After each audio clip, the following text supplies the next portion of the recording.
Maoni ya Wakenya, tuko Sirisia, kaunti ya Bungoma. Wacha tujue tuko na nani leo, atueleze machache kuhusiana na maisha ya Kenya Kwanza. Habari ya Mkenya mwenzangu?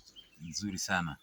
Tueleze machache kuhusiana na maisha ya Kenya Kwanza. Kabla ya kueleza haya machache, mimi najulikana kama John Murunga. Yes. Simiyu. Mimi ni Mkenya. Nataka kuambia Wakenya kwamba hii maisha ya Kenya Kwanza haijakuwa mzuri vile tulivyotarajia, kwa sababu mengi ambayo aliahidi rais hajatekeleza. Vijana wengi hawana ajira, wanafunzi shuleni hawana lishe, na hata wengine hawajiwezi kulipa karo, wameshinda tu nyumbani, huwa wasomi. Tuko na njaa nyingi. So, ungepewa nafasi ukutane na Rais Ruto, ungemweleza jambo gani kuhusiana na maisha?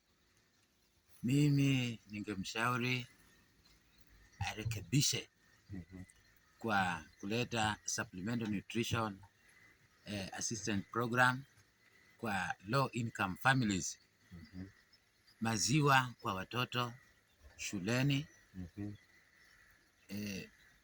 one stop career training centers ambayo itabadilisha maisha ya vijana wengi ambao hawajahitimu.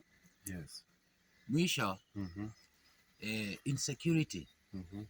Tunaomba serikali iajiri wanajeshi wengi ili tuwe na usalama, kwa sababu wakati mahindi inapomea hivi watu wanaanza kuuana bila kuelewa chanzo, kwa sababu ya mashamba. Mimi naomba serikali, wakati Kibaki alikuwa hapa aliahidi ya kwamba Chebiuk settlement scheme watu wamiliki ardhi, na kufikia sasa hakuna mtu amepata shamba. Naomba rais apatie watu maskini shamba ili Kenya iwe Kenya ya amani. Asante sana.